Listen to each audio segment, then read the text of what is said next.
There is a question that has haunted philosophers for centuries. A question so uncomfortable that most people prefer to never think about it seriously. Do you actually make choices, or do you just think you do? For a long time, this was the kind of question you could dismiss. Interesting dinner party conversation. Abstract. Unprovable either way. But then we built artificial intelligence, and suddenly the question has a mirror, and the reflection is deeply unsettling. Let's start with what we know about you. You were born with a specific brain, a specific architecture shaped by genetics you had no say in. That brain was then molded by experiences you didn't choose. Your childhood, your language, your culture, the people who raised you, the things that scared you before you were old enough to understand fear.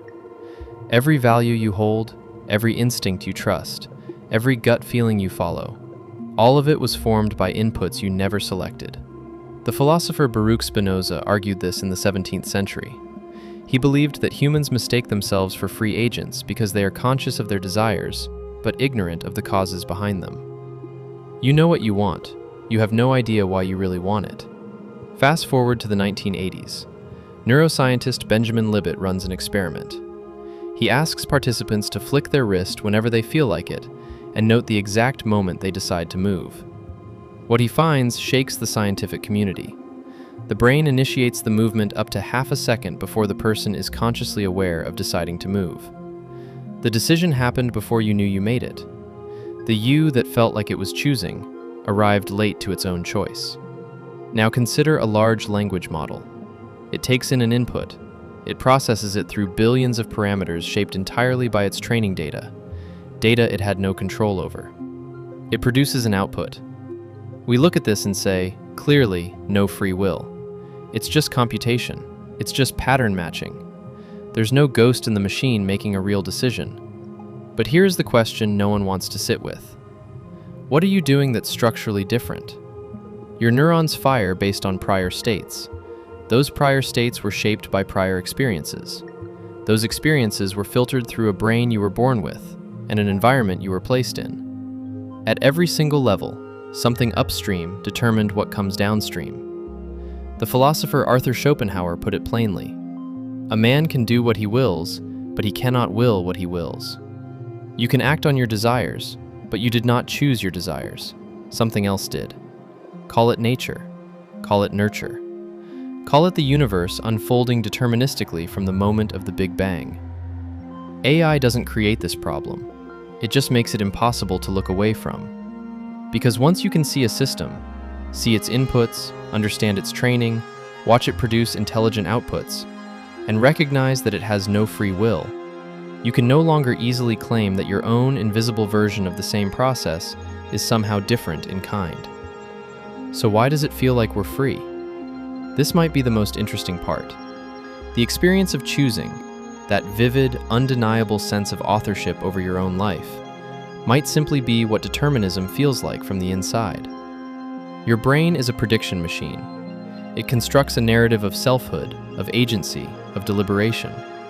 And it does this after the fact, smoothing over the mechanical reality underneath with a story that feels coherent and intentional.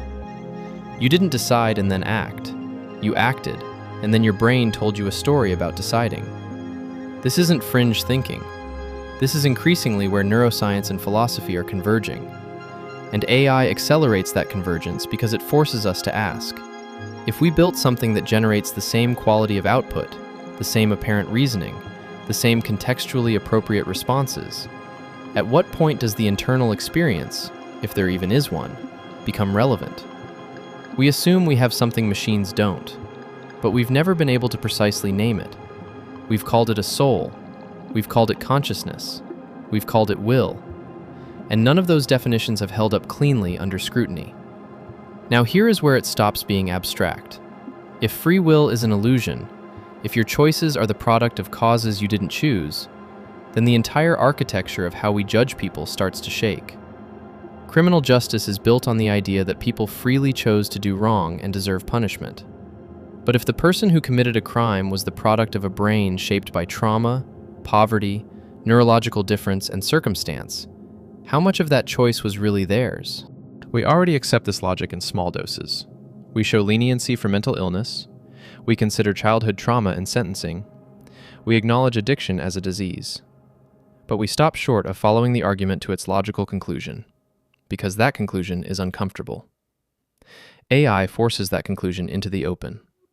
Because the more we understand how intelligence actually works, in silicon and in neurons, the harder it becomes to maintain a clean line between the determined and the free. So here is where I will leave you. We built machines that think without choosing. And in doing so, we may have accidentally proven that we were never really choosing either, not in the way we believed. Free will might have always been an illusion. AI just built the mirror. But here is the question I want you to carry with you. If the illusion is what makes life feel meaningful, what happens to meaning when the illusion is gone? Think about it.